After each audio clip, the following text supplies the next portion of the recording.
Welcome, everyone. I'm Barbara Slavin. I direct the Future of Iran initiative at the Atlantic Council, and I'm really delighted to welcome you today. We're actually having two events this week. Today, we're going to talk about Iranian public opinion and how it has shifted since the election of a new president. But I also would like to remind you that on Friday, we have an event, a special program looking back at a terrible incident in Iranian history, the summary execution of some 5,000 political prisoners at the end of the Iran-Iraq War. So I hope you will tune in to that event as well. Today, though, I'm really delighted. We're hosting yet again Nancy Gallagher, who directs the Center for International and Security Studies at Maryland and is also a research professor at the University of Maryland School of Public Policy. I can't even count how many years now we've been having these events with Nancy's Center and Iran Poll, presenting very interesting polling results from Iran. Now, I know there are a lot of poll skeptics out there, people who don't trust the science of polling in general and who are particularly skeptical of polling in countries like Iran. But I think I've found over the years that the results are sometimes surprising, and the trend lines in particular can be very informative. As we look at all the problems that we have with Iran, the difficulties in restoring the Iran nuclear deal, I think it's useful to get a sense of what people in the country are feeling about these various issues and to what extent that sentiment does or doesn't put pressure on the government to change its ways. So we're going to start with Nancy Gallagher. She will summarize her findings first, show us a few slides, and then we're going to turn to two very, very well-qualified discussants.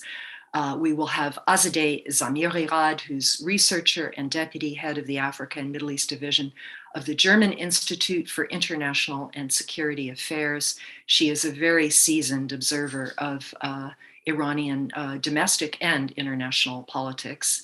And then we'll turn to another favorite commentator of ours, Kayvon Harris.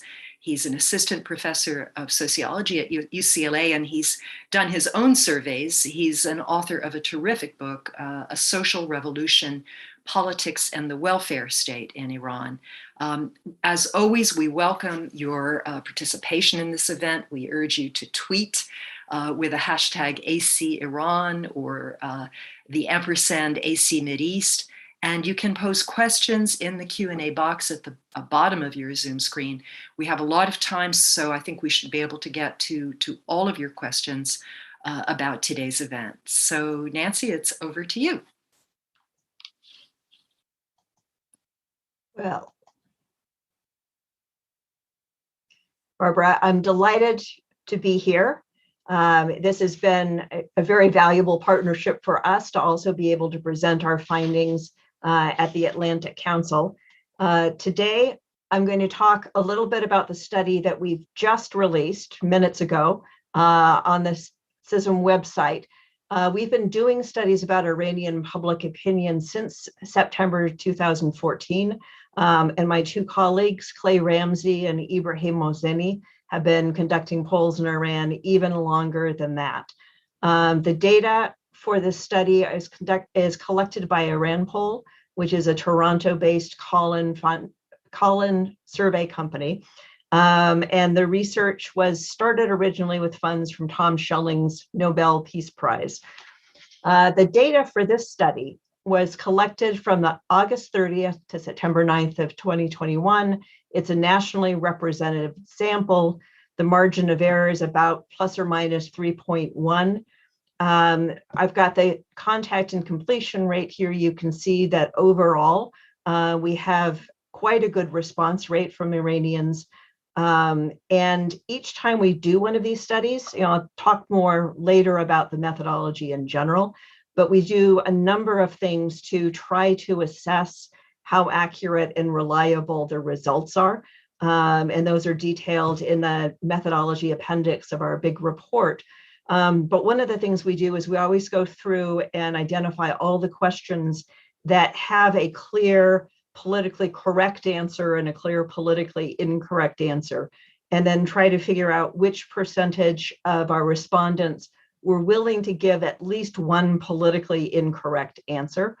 And as you can see here, only 3.1% of the respondents provided answers that were fully in line with government positions, which says to me that people are willing to express unpopular opinions sometimes. There were 4 key questions motivating this study.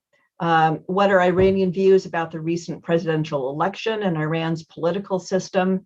How public opinion aligns with the foreign and domestic policy choices facing Iran's leaders, and how Raisi's voters, the ones who voted for him, compare to other Iranians, where the Iranian public is on questions related to Raisi's strategy regarding the Joint Comprehensive Plan of Action. We obviously don't know exactly what that strategy is, but we ask a number of questions that shed light on different things that what the public would think of different things he could do. And then finally, how the Iranian public views Iran's regional involvements. So a few words to start about the presidential election. Oops, sorry. Back.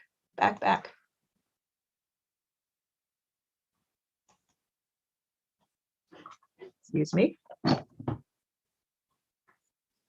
Nancy, I don't see the slides. I know, I've tried, sorry. Do you see them now? I do not. Okay, let me try this again. Okay.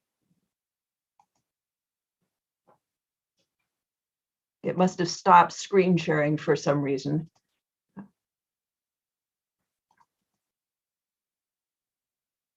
Ah, there we go. Okay. So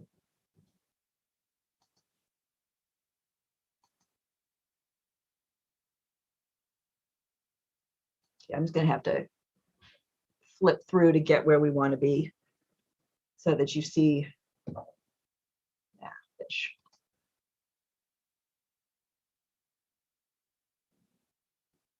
Okay. Okay. As everyone can see that now? Okay.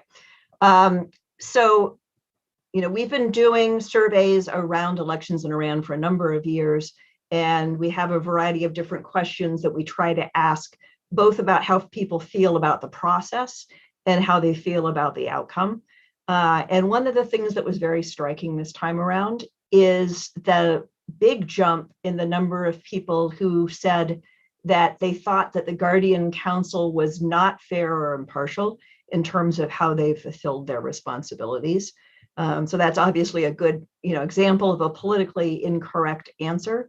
But you've now got 36% of the respondents said that they did not think that it was fair or impartial, whereas about 60% said that they thought it was at least somewhat fair and impartial.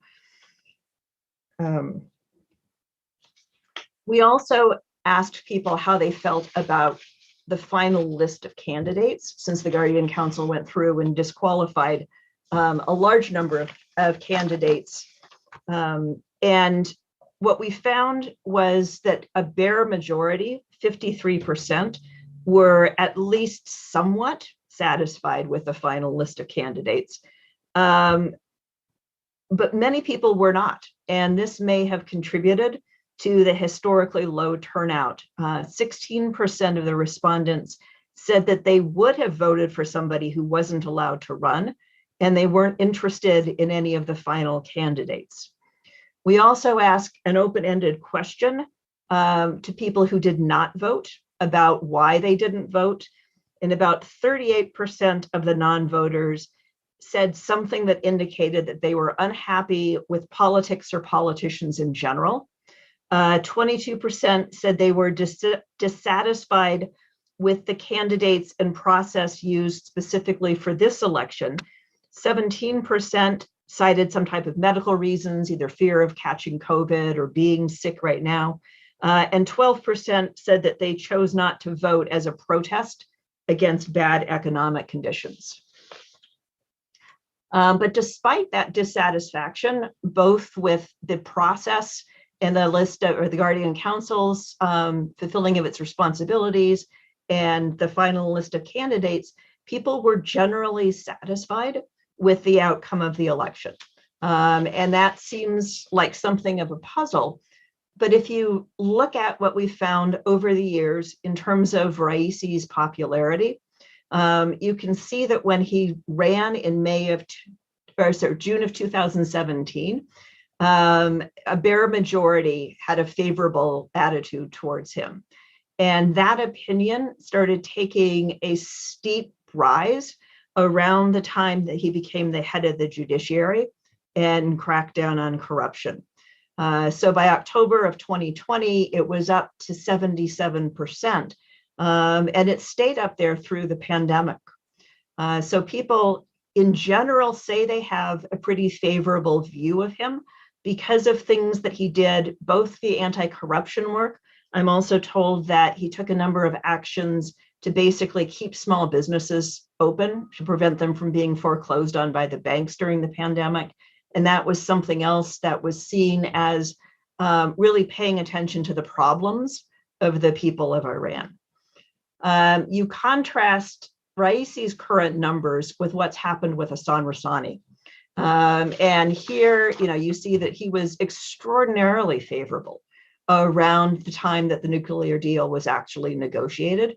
And then as people become more disillusioned, first with getting the benefits of the deal while the deal was in place, and then with what happened after the Trump administration pulled out of the deal and Rouhani's inability to get it reinstated, his favorability rates have just taken a total nosedive.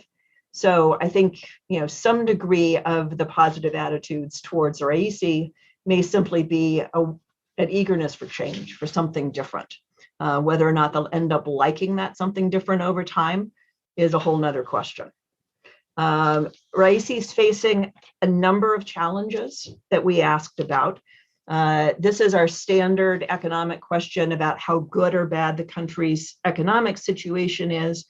Iran's annual GDP growth actually moved back into positive territory after being substantially negative for the previous 2 years.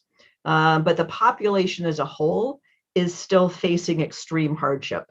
So you see that 74% of the population says that the country's economic situation is bad.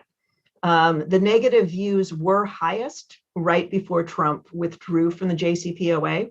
I think people were anticipating that things were going to get even worse than they actually did. And the attitudes actually got a little bit better until the pandemic hit. So we were curious to know how much of the sense that the pandemic how much of the sense that the economic situation has gotten worse is due to the sanctions being put back in place, and how much of it is due to other factors. And we have a standard question that we've asked about what people blame primarily for the bad conditions of the economy.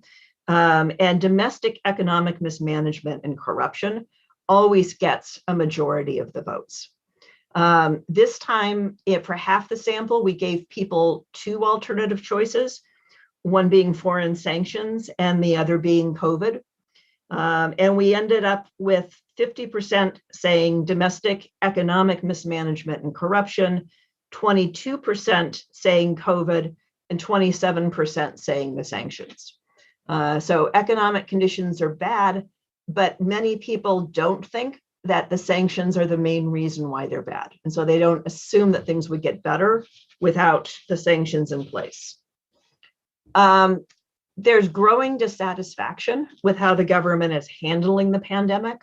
When we asked this question about how satisfied are you with the performance of the public healthcare system, in October of last year, about 30% of the public thought that it was better than in other similar countries. You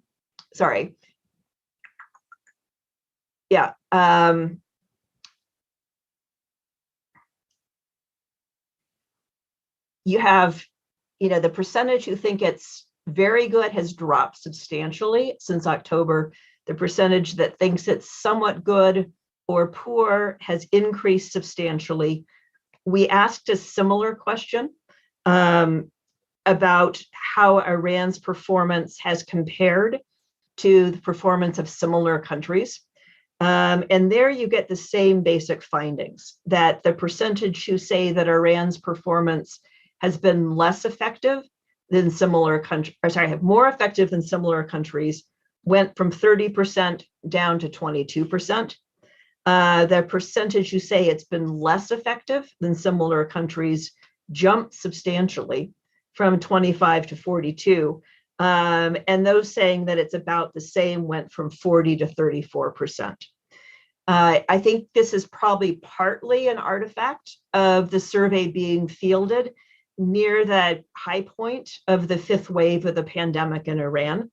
And at the time that the survey was fielded, only about 10% of Iranians had received the first dose of their vaccine. So there was a lot of dissatisfaction with that, and that's according to the WHO numbers.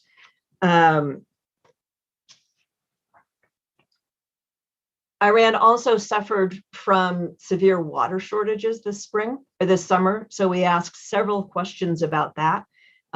This one I'm just showing, to point out that 74% or 77% of Iranians said that they were personally affected by water shortages. And we asked about a bunch of other social and economic problems as well. And then we asked people how confident they were that Raisi was going to be able to handle these problems. And we asked, both specifically and in general.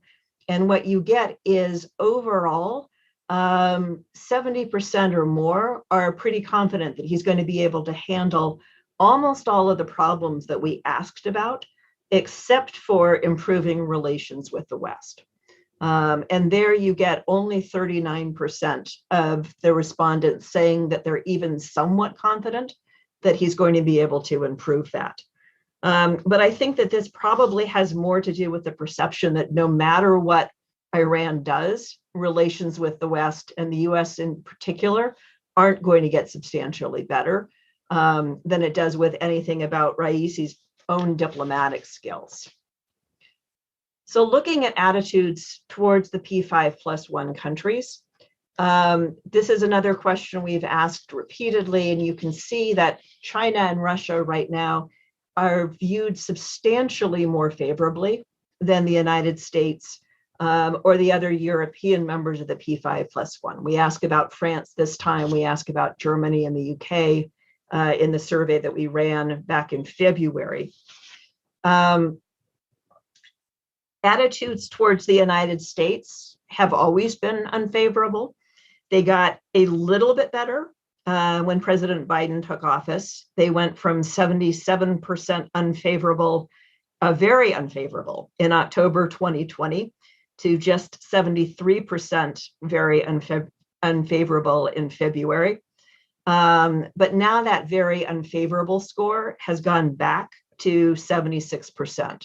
Essentially where it was under President Trump. We also give people a 10-point scale and ask them, how would you rate President Trump or President Biden's policies towards Iran on a scale of 0 to 10, with 0 being completely hostile and 10 being completely friendly. And these are the mean scores for Biden. You can see that the mean has dropped from close to 3% down to about 2.5%. The percentage who say that Biden's policies are completely hostile, i.e. gave him a 0, have gone up from 29% in February to 34% now. And the total percentage who expect Biden's policies towards Iran to be neutral or better, so 5% or higher, has dropped from 40% when he took office to 31% now. So I think a lot of the high hopes that we saw when he first took office have not yet been materialized. Attitudes towards China, on the other hand, have gotten more favorable. You see that there was a big dip from August of 2019 to October of 2020 in China's favorability score in Iran. And that's comparable to the dip that views of China took all around the world, largely because of being blamed for the pandemic. But Iranian perceptions of China are now back up to where they were pre-pandemic. You see, the fact that the favorability of Asian countries being higher than European countries translates into steadily growing support for orienting Iran's trade more towards Asian countries than towards European countries. It also translates into strong support for the trade deal, the long-term trade deal that Iran is negotiating with China. We asked about this both in October 2020 and September 21. The majority that's paying attention to this, so close to 60%, are paying attention to this issue. This is something the Iranian people feel is important to them. And overall, they are supportive, although interestingly, the numbers who are definitely yes and definitely no have both gotten larger. So there's a polarization of attitudes going on. In terms of attitudes specifically to the nuclear deal, here again, you see the long slide from when the deal was first negotiated to October of 2020, when Trump was still in office, and then a bump when Biden takes over, goes back into favorable territory again, up to 51%. And now it's moved to being basically evenly tied, approve and disapprove, 48 and 47%. So it's statistically tied. We asked, since the negotiations are to get the United States and Iran back fully into compliance with the nuclear deal, have been paused right now. So we asked people what they wanted their government to do. And you can see a majority think that Iran should let the Europeans keep trying to get the United States to show more flexibility, but not to make further concessions themselves.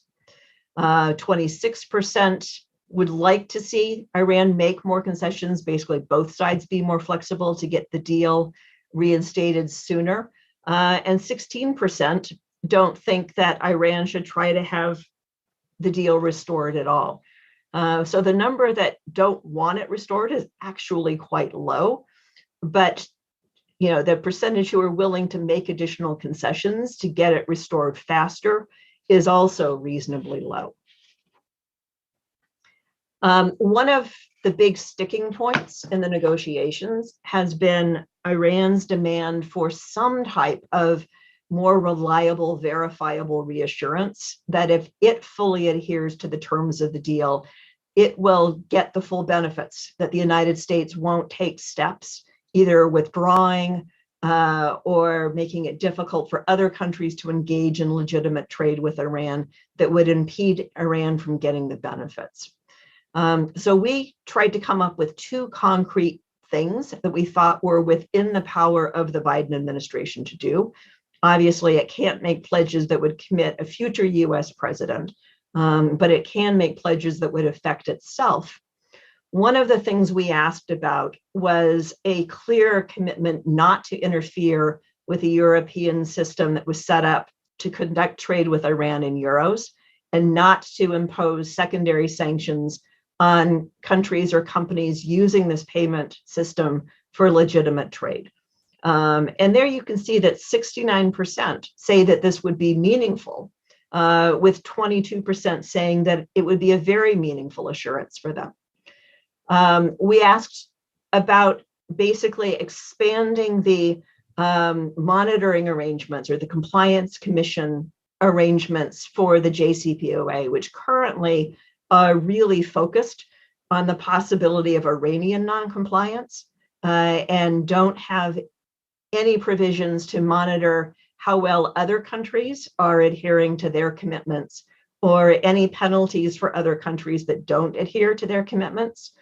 So if the United States were to agree to some type of arrangement to basically have that commission look at everybody's compliance and have there be some type of penalties for anybody who doesn't comply. 65% would see that as an improvement, and 32%, so 10 points higher than the European trading system, would say that this would be something very meaningful for the United States to agree to. Oops.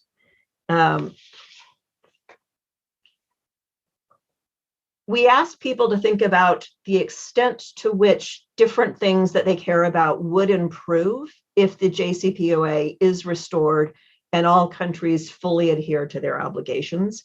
And here you see that, close to 90% think that Iran's foreign relations would improve, 80% that say the economy would improve, almost unanimous, or sorry, 75% think the economic condition of people in general would improve. So there still is a clear perception that life would be better in Iran if the deal were restored and if everybody fully adhered to it. But there's a lot of skepticism about whether or not that's going to happen. So we asked, how likely do you think it is that the United States and Iran will agree on some way for both of them to get back to fulfilling all of their JCPOA commitments? And at this point, you have only about half thinking that that's a very or somewhat likely outcome, and an almost equal number thinking that that's not very likely.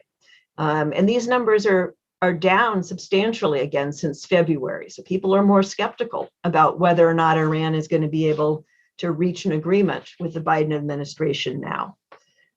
We also ask, how confident are you if the US rejoins the deal that it would actually adhere to its obligations? And here you see now, the number saying that it's unlikely that the United States would adhere has jumped from 60% in February up to 65% now. Interestingly, when we ask the same question about the European countries and the other P5+1 countries, the confidence has actually gone up substantially from October of 2019, when it was only about 30%. You're up almost to half and a half now, saying that they think that it's likely that the other countries would adhere to the deal.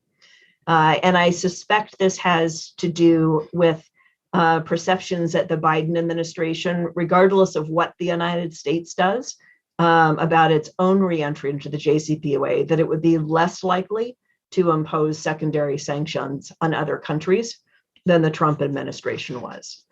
So that Iran would be more likely to get at least some of the benefits of the deal from other countries, even if the United States didn't rejoin. We asked what people thought the Raisi administration should do if the United States does not provide reliable assurances that Iran will get all the promised benefits. And here people are really divided. You've got a plurality who essentially say continue the current policy. So stay in the deal, but don't fulfill all of Iran's obligations. About a third want to stay in the deal and gradually move back into compliance, even if the United States doesn't provide any more solid reassurances than it has already been willing to give. And 28% would formally withdraw from the JCPOA. So, there's not a lot of support for just walking away altogether, but also not much enthusiasm for coming back into full compliance unless the United States does more. We also asked about what relationship Iran should have with the International Atomic Energy Agency. And here again, the plurality says continue cooperation at the current levels. 23% would decrease cooperation further, which is basically, what the Raisi administration is threatening to do is to continue this progressive reduction in cooperation with the IAEA. 26% say Iran should increase its cooperation with the IAEA to rebut claims that it's moving towards a weapons capability. Only 8%, the little arrow should be on the red slice, say that Iran should leave the non-proliferation treaty altogether. So every once in a while you hear people suggest that the Iranian government might do that. And that is not something that would be popular with the public at all.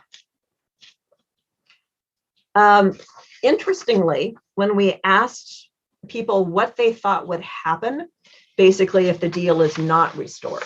So, if Iran, basically the United States doesn't re-enter the deal, Iran continues to gradually expand its nuclear program without regard to JCPOA limits, what would happen? And on almost every question that we asked about, a substantial number of people think that it will actually get better rather than worse.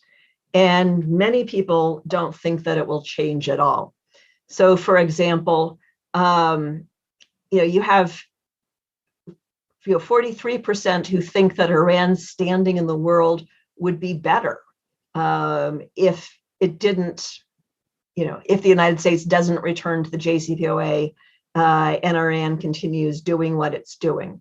Clear support for the idea that somehow the current stance and continuing the current stance is going to increase rather than decrease Iran's bargaining leverage. Trade with other countries is the only area where people really clearly recognize that it's more likely to get worse than to get better. Interestingly, this is one of the places where the 30% or so of the population who actually voted for Raisi, so if you take those who voted at all and then look at the percentage of those who voted for Raisi, they are much more likely than the public as a whole to believe that these things will get better, even if Iran doesn't get the JCPOA back and continues to expand its nuclear program without regard to the rest of the deal.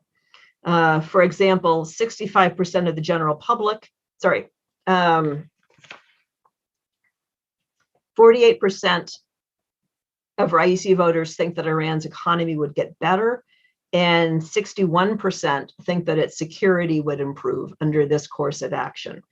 So even though people think that life in Iran would be better if the deal got reinstated, they're actually reasonably optimistic that things would stay the same or maybe even improve, even without the nuclear deal. And I think this is a big part of the reason why the Raisi administration isn't feeling a lot of public pressure to get back in the deal quickly.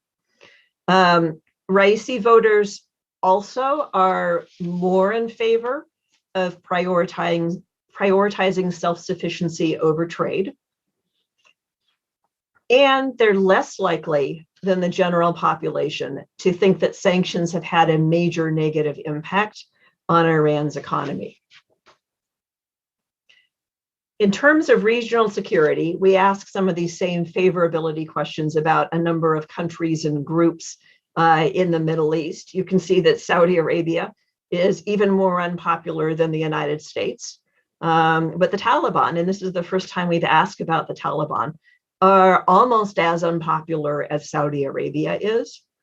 And then Hezbollah, the Popular Mobilization Forces in Iraq, is a coalition basically of anti-ISIS groups that Iran supports, but also has the support of Iraq's government.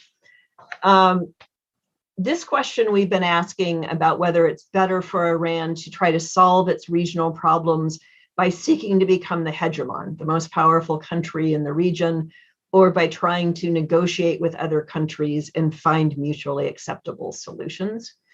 And what you see here is that for the population as a whole, the percentage who want to become the most powerful country in the region has decreased over time.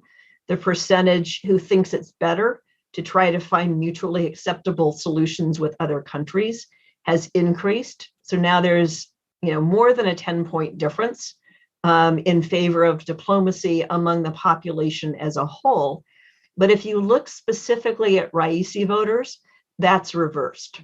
Right? And there you've got 55% of Raisi voters who are favoring a more hardline power politics approach to relations in the region, and only 42% who think that diplomacy is the preferable way to go. We asked a bunch of questions about the implications for Iran of the US withdrawal from Afghanistan.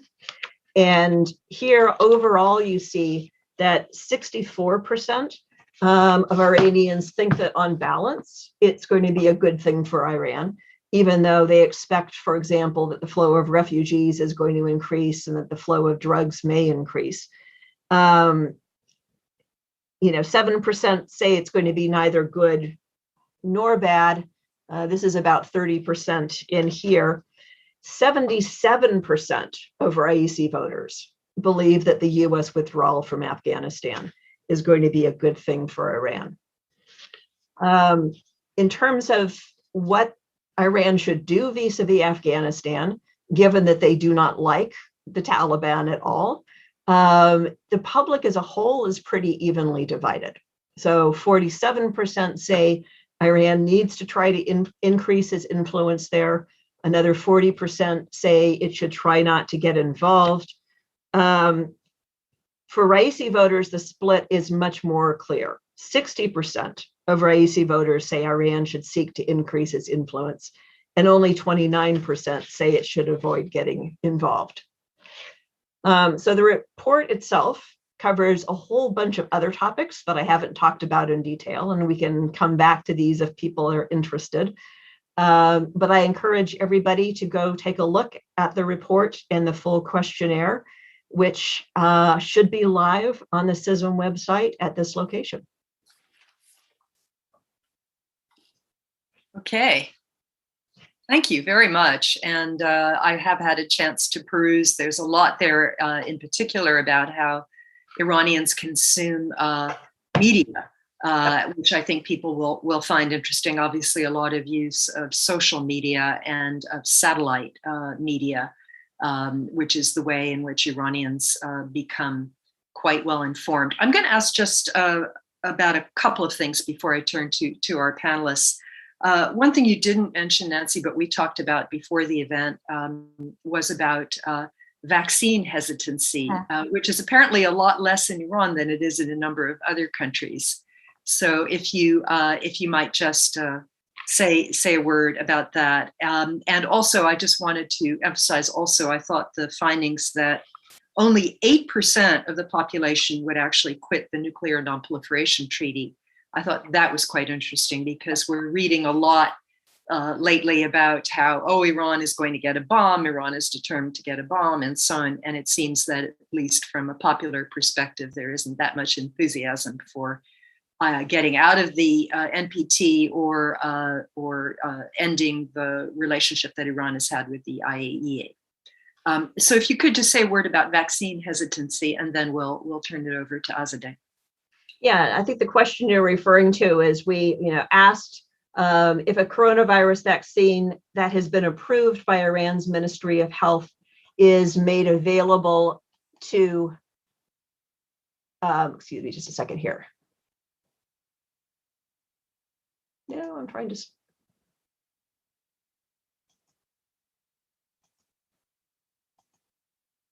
Okay. If a coronavirus vaccine that's been approved by Iran's Ministry of Health is made available to you, would you take it or not, or are you not sure? And here we had, 48% said they would take the vaccine. 30% said they've already volunteered that they'd already received one dose, which interestingly is closer to the numbers that the Iranian government are putting out compared to the numbers that the WHO has. 6% said they definitely would not take it, and 14% said they weren't sure. So overall, there's much less vaccine hesitancy in Iran than there is in the United States. Yeah, that's fascinating.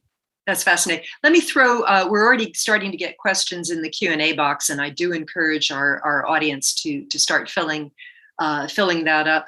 This was a question about the voting and whether not voting was not indeed a form of protest. We've been talking about the results of the elections and so on, but clearly the turnout was very low. And the questioner also notes that this was a form of protest in Iraq as well. So I don't know if anything in the polling gives you an insight into that. I guess the polling on why people didn't vote. Yeah, no, the polling on why people didn't vote, I think, is an important window into, the fact that this was a protest vote for, a number of people. For some, they were protesting economic conditions. For some, they were protesting the particular way in which this election was conducted. Others were just frustrated in general that they feel like politicians don't keep their promises or their vote doesn't matter, those kinds of things. Of the people who did vote, a substantial number cast invalid ballots. And so we also asked those people why they cast the invalid ballots. And their responses were somewhat less strong than the ones who just didn't vote at all, which I thought was really interesting. I'm trying to find that for you real quickly.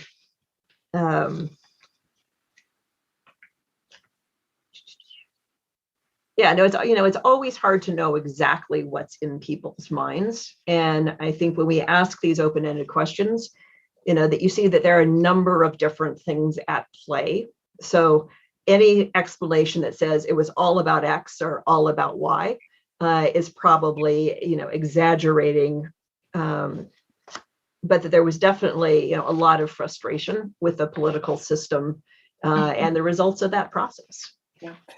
We have a question from Nadire Shamlu. I think you mentioned it at the top about the size of the survey and the geographic distribution, age of respondents, and socioeconomic background. And I assume you make efforts to make this as representative as possible. Yeah.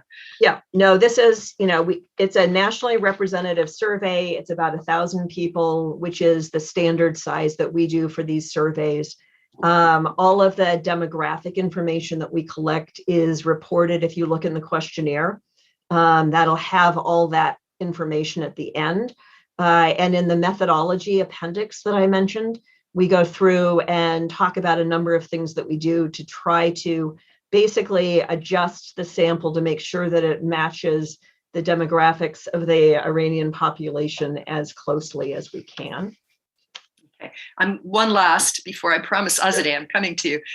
This is how can the discrepancies between the high level of support for Raisi shown in the study and the low level of support at the presidential poll be explained?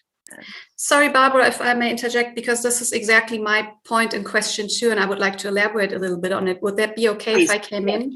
Jump in and amplify that if you would like.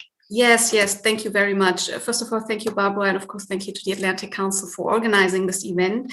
And thank you, Nancy, for this input. Obviously, for analysts, this is of such high value to have access to these kind of surveys, particularly when you work on autocratic systems where this type of data is not that easily available. So I very much appreciate the time and effort that has been put by the University of Maryland and its partners over these past years to conduct these kind of surveys, because obviously this is very, very helpful. Now, having said that, I myself, as someone who is not an expert in poll taking and conducting surveys, I have some questions that are, and some, let's say, maybe concerns that I hope you can address, Nancy, when it comes to methodology. I do wonder about some of the results that we've seen in the polls. Now, some of them are highly surprising, I would say. This is in itself not a bad thing. It's actually a good thing for a survey to be surprising. Obviously, we conduct surveys, so we don't have to rely on our gut feeling, and sometimes results are counterintuitive, and I grant you that. Still, let me maybe go a little bit beyond just gut feeling, where I do perceive some discrepancies, as has been expressed in the Q&A section as well. So the two things that stood out to me in the survey where I was particularly surprised, one was the degree of satisfaction of the general population with the outcome of the elections. Now, according to your poll, 72% of those people that you talked about, and you say it's nationally representative, so we would have to assume 72% of the Iranian population were actually satisfied with the outcome of the election, not necessarily with the process, and you made that clear, but with the outcome.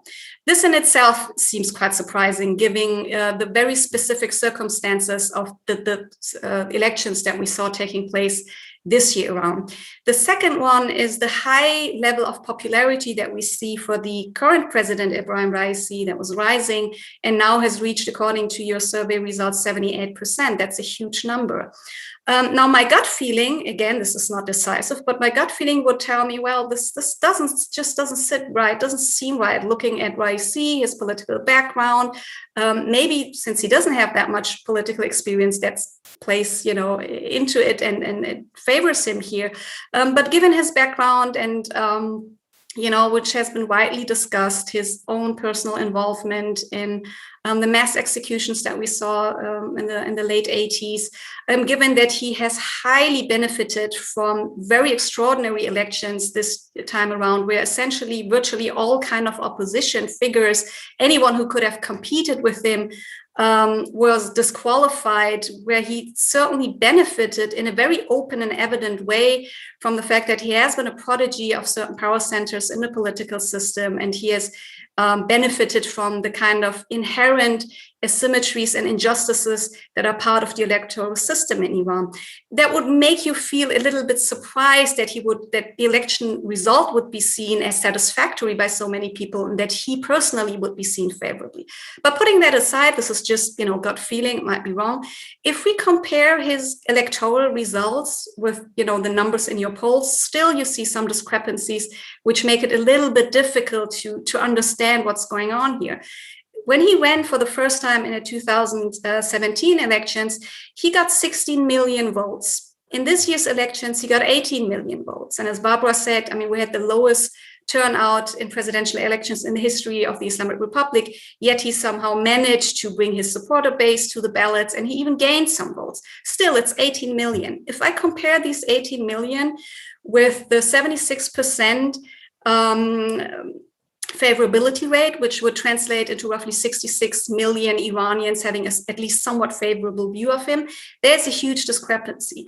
Now, granted, obviously, just because you have a somewhat favorable view of somebody, this doesn't necessarily mean that you're going to vote for this person.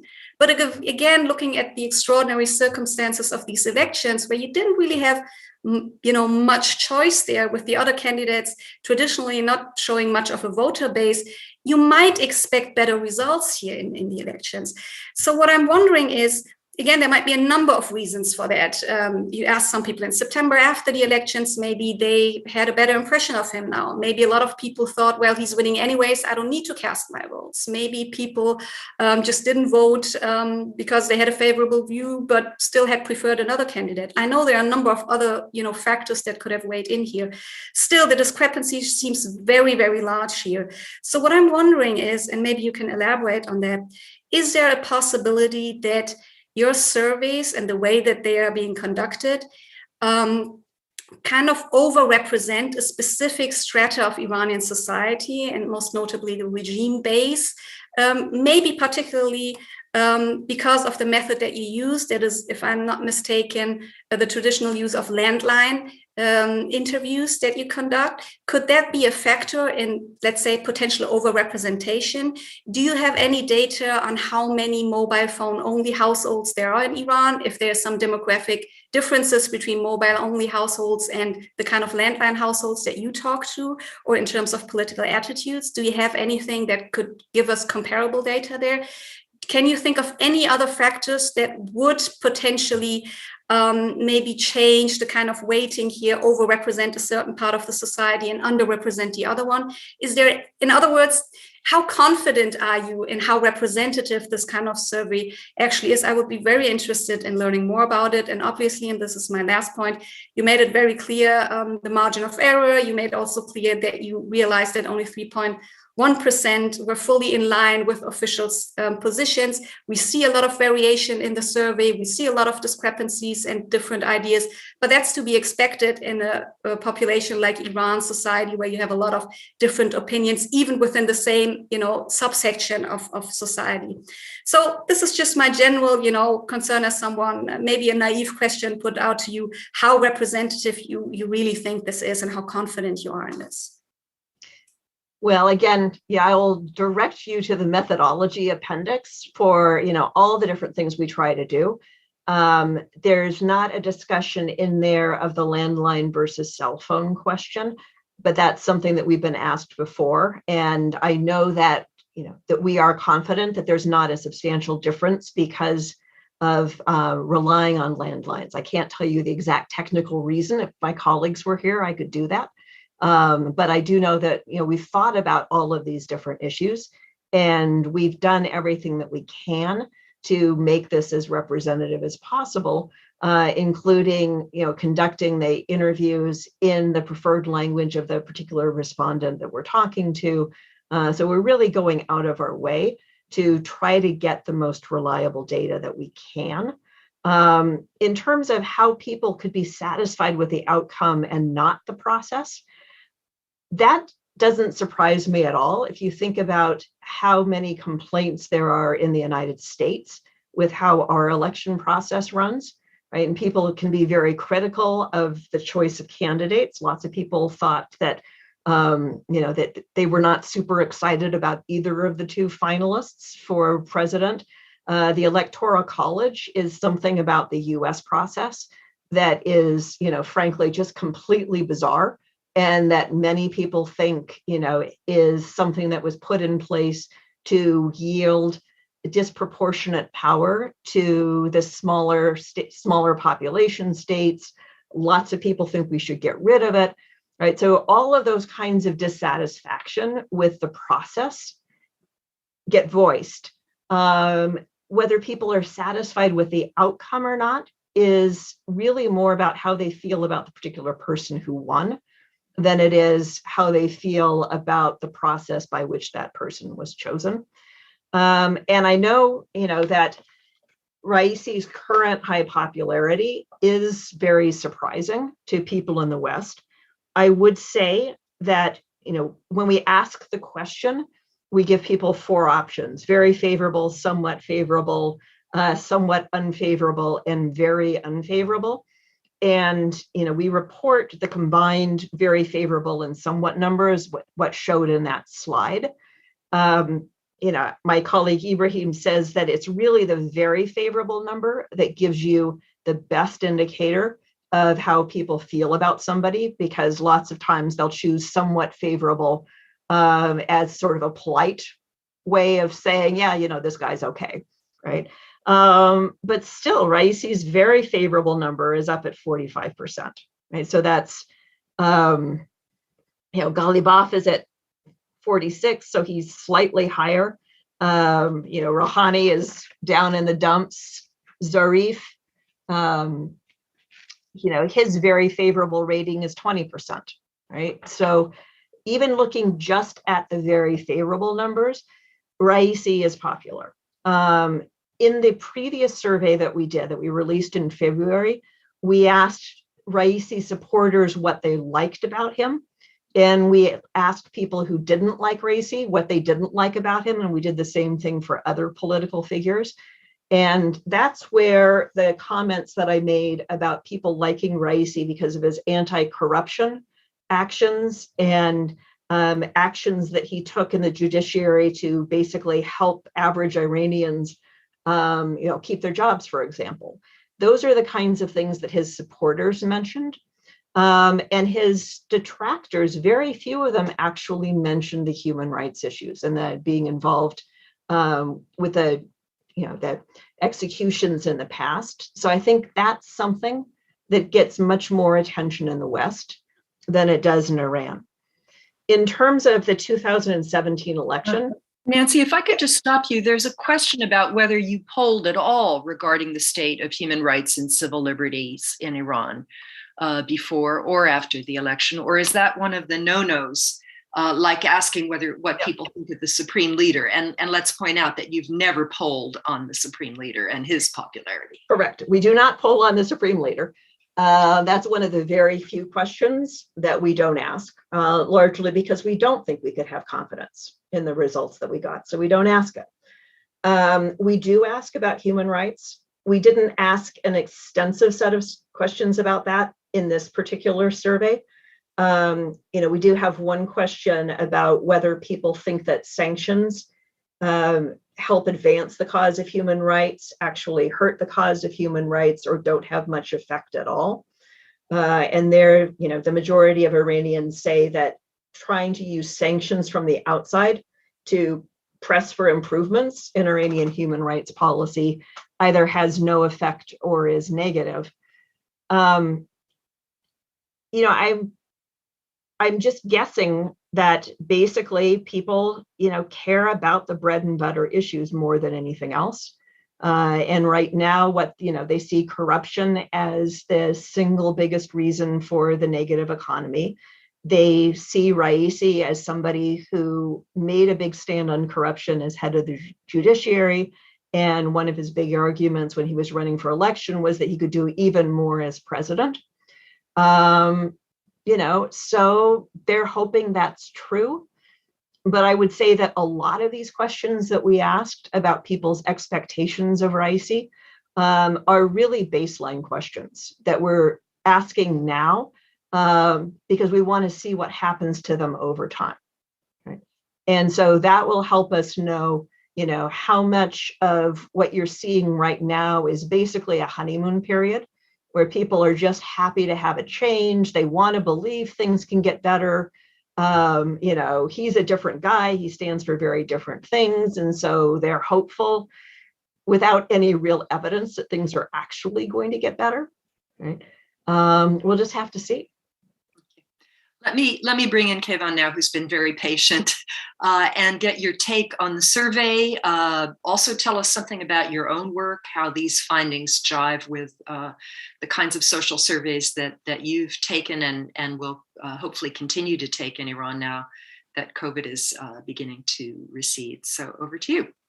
Okay, thanks, Barbara. And thanks everybody tuning in. Hello from Los Angeles. First I want to acknowledge the work of Professor Gallagher and her team. On the one hand, it's very understandable why, just a kind of, citizen of the world would be skeptical about a single poll, done in Iran or in lots of countries similar to Iran.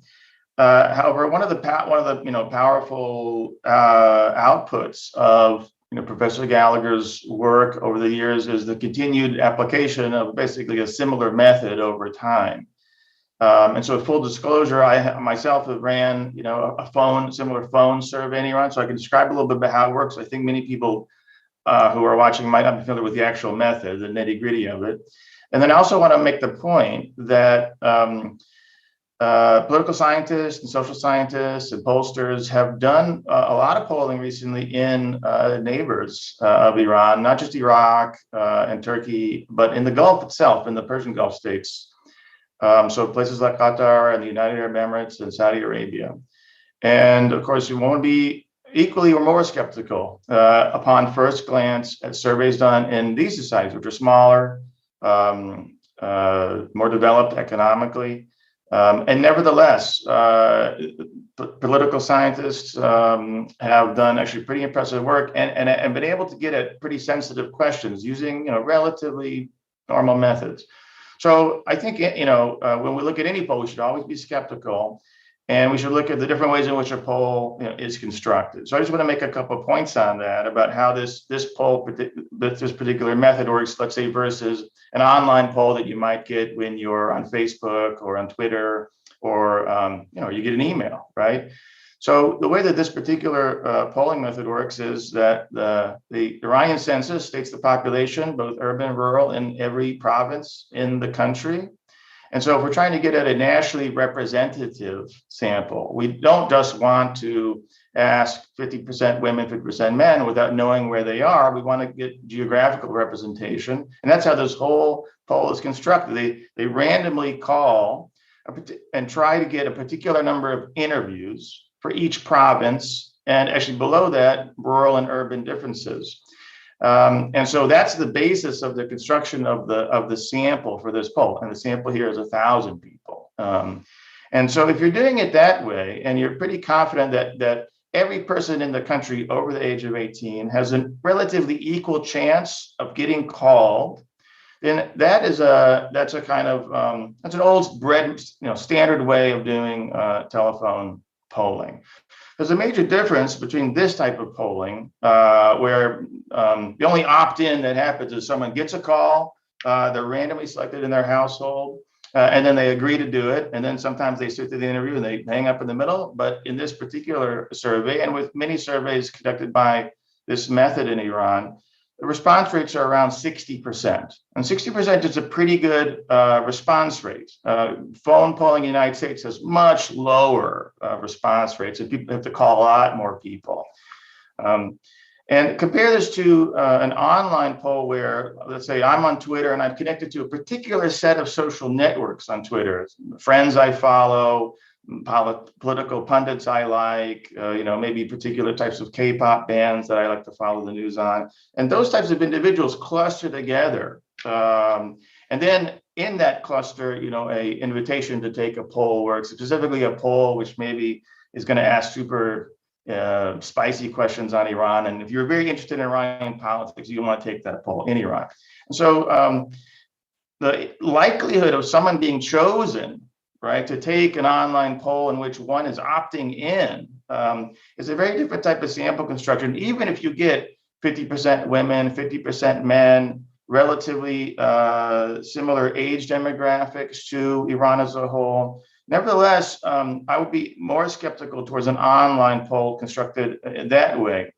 By the way, in the United States, how good online polling is constructed is often people will be called via phone, and then they will be asked at the end of the survey, would you like to participate in future polling online? And so that's how kind of online samples are constructed in the US. So we don't end up with Facebook polling where all of your friends take the same poll and then you all answer kind of the same way because you're all friends. So I just want to make the point that that's how this particular poll is constructed. And actually more women than men answer this particular type of telephone poll. One is because more women are often at home at times, so the response rate is higher. So in this particular survey, I'd encourage viewers to go to the PDF of the report and look at the methodological appendix. About Iran's 50-50 in terms of men and women, but about 51% of this sample is women. And 49% of the sample are men, whereas actually in Iran it's a little bit in the census is a bit different. So more women take the poll than men slightly, and actually when in the polling that I have done with other colleagues, we found that to be the case as well. So slightly more women are taking this as men. So I just wanted to make that point that this method, while it should be approached with skepticism and a single question by itself might not tell us a lot. And I think what Nancy has noted is that looking at multiple questions first over time, and then multiple types of the same topic, questions on the same topic over the same poll, it helps us get a better sense of public opinion. I'll give one last example of the worst type of poll would be something like looking at Yelp reviews, for restaurants. Only particular types of people tend to go to Yelp after having an experience with, let's say, a restaurant or a service. And then those type of people will tend to either be a 1-star review or a 5-star review. They're so interested in the topic of, let's say, a restaurant experience that they're going to go out of their way to go online, find the restaurant, and review it 1 or 5 stars. You don't want a poll full of those types of people in an attempt to create a nationally representative public opinion survey. You want all types of people, including people who are not really kind of begrudgingly taking the poll versus people who spend a lot of time to super in it. So same thing happens on Amazon with books. yeah, yeah.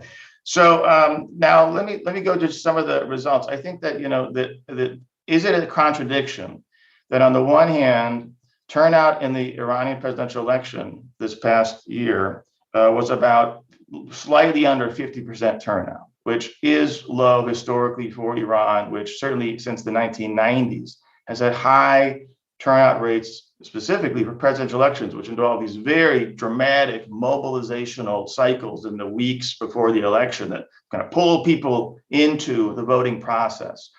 And I was actually talking to a friend a few weeks ago who was living in Iran this whole time, and he told me that and certainly in Tehran, the kind of postering and rallies and the usual mobilizational competition, right, that occurs in previous elections wasn't really visible in this one. So even from the top down, it appeared that there was less of a kind of mobilizational drive. Moreover, the survey does a very good job, I think, and I encourage people to go and look at ask individuals both who didn't vote and who did vote, why they either didn't or did, and the answers seem reasonable. I mean, I think as Nancy said and as Barbara has stated that if we ever hear somebody say that there's one single reason why people do things, especially a nation or a people do things, then that person's probably trying to sell you something. In fact, there's a variety of reasons why people engage in political behavior. And so the reasons given here are actually quite interesting and make sense. Some people are just cynical about voting altogether. Other people are apathetic about this particular election. Others do consider it a protest vote, a protest either about the general conditions of the country, economically or political. Other people are hesitant to go into a public polling place because of the pandemic, right? So these are all reasons which sound legitimate. And of course, someone is taking a poll months after the fact, they might pick one or the other, but they're all there and they're all representative quite well in the data. And actually, to the credit to the report's authors, there's actually a nice breakdown of the different reasons why turnout could be lower. And they use the survey findings to give way to some of the reasons versus others. So I think, just to be honest, like when I see somebody claim that there's a single reason for a particular, kind of very huge political process, like a massive national election, I would be skeptical about the single reason. This seems to be quite reasonable in terms of the different types of ways in which turnout might be lower, which of course also includes the high dissatisfaction in the polling data over the political process itself. And that is not surprising. That's not surprising. People kvetching about the fact that you don't get to pick who you want. The candidates are basically the same old guys. The other question, which I think I just want to address here, how could we explain, using the data itself in the survey, the high favorables for President Raisi, a guy who, his political past is not a mystery. And then, of course, he himself, is widely covered in the Iranian press, right? So, as long as when I lived in Iran and certainly since then, one of the things that one reads, not just in the satellite media or online opposition coverage of Iran or BBC Persian, but in the domestic media itself, depending on the political position of the media source, is what I would call corruption talk. And that has increased over time. Consider the former president Mahmoud Ahmadinejad. Ahmadinejad used to claim that his predecessors were very, very corrupt. And if you elect me, I'm going to take care of this corruption. And of course, when he was president, there were major accusations of corruption of his administration. The counter to Ahmadinejad's administration by Hassan Rouhani and his supporters was that administration was very, very corrupt. If you elect us, we are going to take care of this corruption. And then, of course, one of the major critiques of the Rouhani administration by his political opponents inside of the country was that not only has he done nothing to deal with corruption, but actually he's made everything worse, right? And it's been covered on the Atlantic Council's Iran source blog, as well as by many other analysts outside of Iran, that that there's a lot of conservative right-wing discontent with the Islamic Republic about how it allows for corruption. So that's what I mean is corruption talk. Every newspaper you pick up has an op-ed complaining about the corruption. The only question is who's causing it, right? Who's the source? But actually, I would say the level, degree, and temperature of corruption talk has just increased over the last 10 to 15 years, which makes sense, not only because of actually existing corruption in the country, but because it's basically been a lost decade of economic development and social development in the country. Stagnation of economic growth, high unemployment, and it makes sense. So who are we going to blame? Who are we going to blame? I like to listen to C-SPAN, Washington Journal in the morning. If you want to understand how United States public opinion works, sometimes you should listen to C-SPAN because you get an normal, people who are willing to call C-SPAN, but you hear lots of claims of corruption, blaming this, blaming that. I think it's always useful to understand public opinion sometimes by listening to those kind of callers in off the street. So that's why I think that the Raisi favorables, as Nancy said, there's a honeymoon effect. And what's the long-term political cycle in which Iranian presidents rise and fall? Well, they rise because they become known through the political process. So more people recognize Raisi's name now than they maybe did 10, 15 years ago.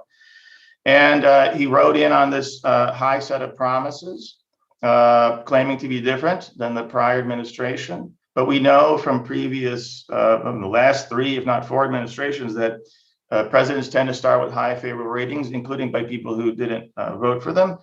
And if history is any guide, these favorables will go down, especially as it seems highly unlikely that the government itself, not to mention all of the various members of the kind of conservative coalition, which are part of Raisi's current network, are going to be able to deal with these massive problems that Iran is dealing with, but also that politics in Iran are hard to predict, and so the favorables may decline over time, as they have for the last 3 or 4 presidents. So in that sense, it's not too strange to see that. And that, as Nancy said, we'll see what the future polling will show. Thanks. Can I stop you for a moment? I just want to go back to Azadeh and ask her if does that satisfy you? Does that help explain the discrepancy in the high favorables despite the very low turnout in the election and the discontent with the election process? Not really. I mean, obviously, we know that every president since 1989, I mean, everyone who assumed the presidency, actually, none of them got out of the presidency unharmed. We know that favorability rates are going to drop. That's a given, no matter how high they are. They could be at 40% now, and then by the end of the presidency, they might go as down as to 20. Still doesn't really explain why they're so high right now to begin with, giving all the backgrounds here. But it's not that important. I mean, Nancy already said they made their adjustments and they are confident in the methodology that they use.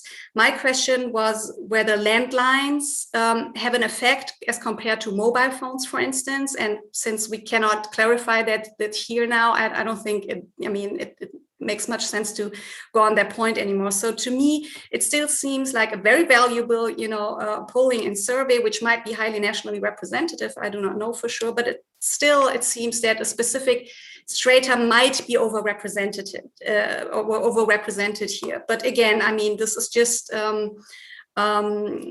my assumption based on a number of answers. For instance, just to give you another indicator, and you mentioned it, Barbara, how media is consumed. And I think in the survey, I don't know if it was in the slides, Nancy, but in the survey, you had one result showing that about 70% of those that you talk to actually use domestic national media to get informed on international and domestic issues, and less than a third of those use satellite, for instance. And we do have other surveys in Iran conducted that show way higher numbers for satellite usage, for instance. So again, a point where I think maybe there's overrepresentation of certain parts of society. But This is not the main point here. Nancy was very clear on how they have been very thorough in how they conducted their survey, and they are confident that it is nationally representative. So I'd be more interested in talking about some of these results now with regard to JCPA and other issues. Yeah, let me go back to our Q&A here also, and I have a good sort of JCPOA question here. How would you rate the high expectations and support for Raisi and his negative attitudes toward restoring the JCPOA, engaging the US and other partners actively in negotiations? And let me put that to all three speakers, and also ask them personally whether you think that Iran will return to the deal. I mean, we've seen some extraordinary gamesmanship in the last few weeks and months, and a lot of apparent hesitancy on the part of the Raisi administration to go back. Let me start with you, Nancy. Do you think, I mean, yes, maybe there's some pressure from the public, but as we know, the government will make up its own mind. What's your sense? I have no way of predicting what they're going to do. I would, note that it took the Biden administration about 10 weeks from the time it was inaugurated to when it started the negotiations to return to the deal. And that amount of time has passed now since the Raisi administration took over as well. So I think some of this is just normal. We underestimate frequently how much internal debate and internal, at the highest level, sort of processing there is that has to go on. And I think that, there were a couple of really big issues that were still outstanding when the negotiations were suspended. And my guess is that the Raisi administration and the other Iranian elite are trying to decide, what, if anything more, they are willing to do, both on the question of, what kinds of guarantees they want from the United States, and whether or not they're willing to make a firm in writing commitment to begin negotiations on a follow-on deal as soon as the JCPOA is restored. And we asked about both of those issues in the previous survey that we did in February, and saw very little public enthusiasm for making concessions on either of those 2 points. So I think the fact that the Rouhani government held firm, was consistent with public opinion. The Raisi government is not going to feel any pressure. That slide that we had about, do you want the Europeans to try to get the Americans to make concessions, right? Or do you want Iran to be more flexible too, is really talking specifically about that question. I hope they return to negotiations. I hope they take the negotiations seriously. But it's quite possible that they'll be willing to just stay in this kind of a limbo for a while longer. And right now the public would be okay with that. Yeah, I think you just answered one of the questions, which was about the Europeans and using them. And there's an addition to it, though. Are there differences between how Raisi voters answered this question versus non-Raisi voters in terms of Iran should let the Europeans, do the heavy lifting rather than Iran show flexibility? Not significant differences. We went through and looked at the differences of Raisi voters and everybody else on pretty much every single question. And so if I didn't say that there was a difference, there was nothing significant that jumped out. Okay. Azadeh, going to you on the European question, I mean, the Europeans have been a major disappointment to Iran in terms of being able to continue to trade with Iran after the US withdrew and so on. Just since you are in Germany, maybe you can give us a sense. I mean, we've been feeling fairly gloomy here in Washington about whether we're going to be able to get back into this deal. Is that gloom shared in Europe? And are there any bright ideas about what can be done to break the deadlock? I mean, it depends who you talk to, I suppose. But yeah, of course, there's a lot of concern in Europe as well, whether we can actually continue the process in Vienna and build on what we have already worked on. This is still the working assumption that we will, pick up where we left. But I think everybody is aware that this might not happen and that you need to have a contingency plan and that you need to be prepared for other scenarios as well.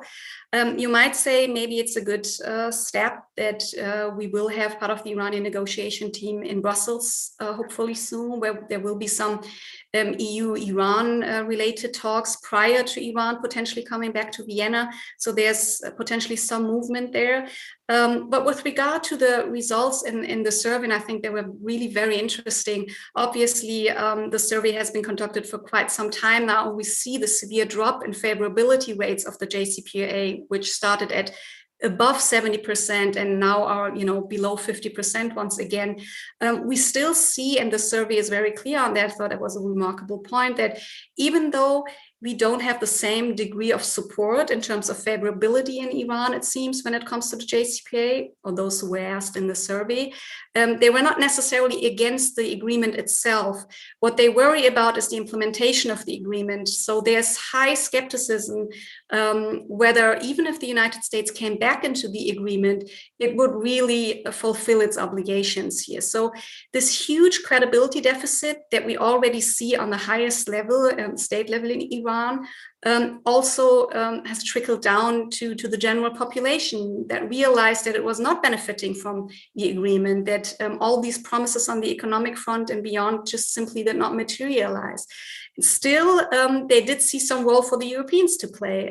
As Nancy has already said, in a poll that shows it quite clearly, they hope that the Europeans might have a positive impact, if you will, on the Americans to show some flexibility, while they at least do not seem to be very much in favor of Iran making more concessions. And which was particularly striking to me is that in fact, the majority of those who were asked and interviewed here did not really think that Iran's situation would much deteriorate if it were to continue like this, and if Iran were to continue to expand its nuclear program and not stick to JCPOA commitments. And that's I think, highly interesting here, that neither when it comes to the negotiation position, to Iran's security environment, or to Iran's economy, the majority of those interviews really thought that it could get any worse, so to speak. And that altogether, I think, shows you how the political climate and nuclear discourse in Iran has changed overall. I think we are very much focused nowadays on the Raisi government, on the executive, that they are not willing to move forward. But this is a much bigger debate in Iran. You have the parliament, you have other power centers, and as we can see, you have parts of the population who share similar concerns. So credibility deficit is not just something that is characteristic for the executive that is currently in place, but for a large, political, socio-political climate in Iran. And we need to take that into account as well. Yeah, I think one thing also that we that's important is to emphasize China's role in all of this. I think China has a lot more influence, frankly, than the Europeans will, in terms of pressuring Iran to return to the JCPOA or not. I mean, clearly, Iran has made its pivot to Asia already and is very dependent now on the Chinese. There are a couple of comments that were interesting. Kevin, maybe you'll take this one. A comment suggesting that Iran is a less polarized society than the United States. I'm not sure that's so much in favor of Iran.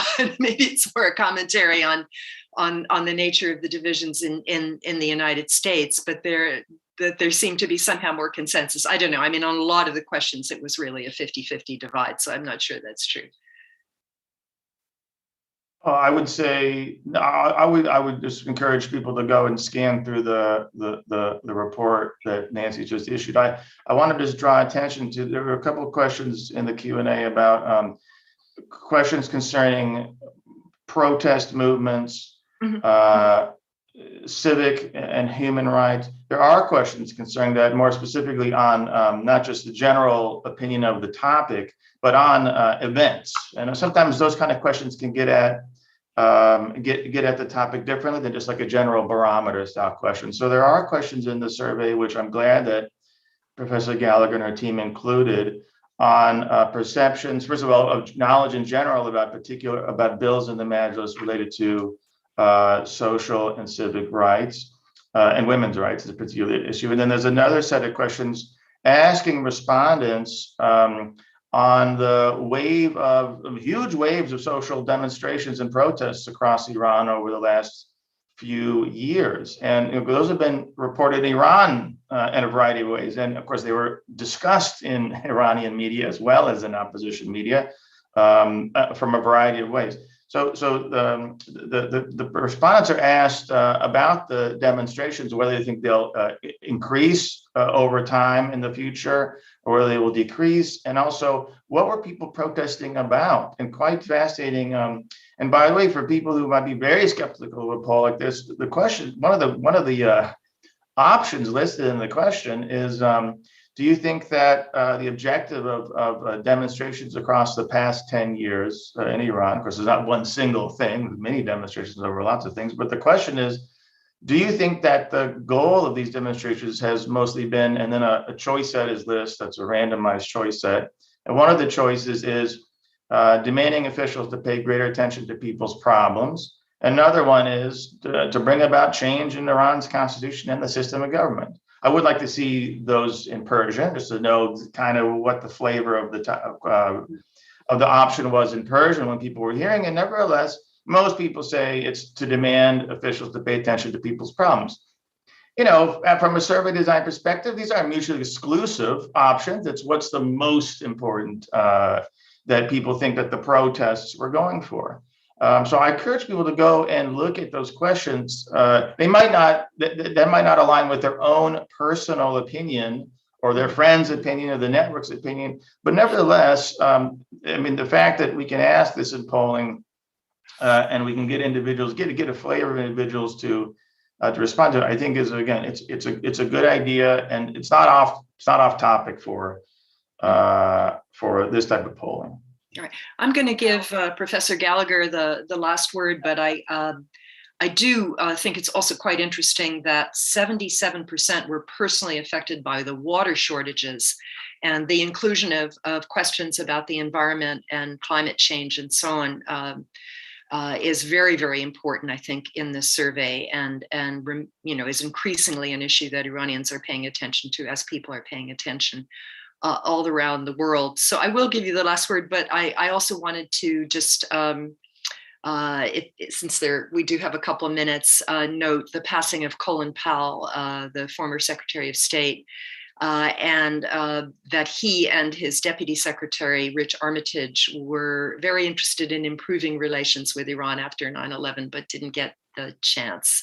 I thought I would just shove that in for those who are paying attention to the news. Anyway, Professor Gallagher, Nancy, over to you for any final comments. Oh, there's so many different things I could say. In response to a couple of the questions that have come up, I'll say we did ask a whole bunch of questions trying to figure out if people thought the outcome of the elections would have been any different if some of the candidates who either chose not to run or didn't run, weren't allowed to run, had been in the race. And very few people thought the outcome would have been different. The option that got the most support actually was if Ahmadinejad had been allowed to run. So it's pretty clear that people expected it to be Raisi and don't think that anything would have changed that. And we tried to figure out whether that influenced the low turnout rate, and asked people who didn't vote, basically, were they Raisi supporters or not Raisi supporters? It pretty much evenly balanced out. We do have on the social media question a huge number of 60% or more who say they're using social media on a regular basis to get their news. So that's why the satellite numbers are as low as they are, is because the young people have actually moved on to social media.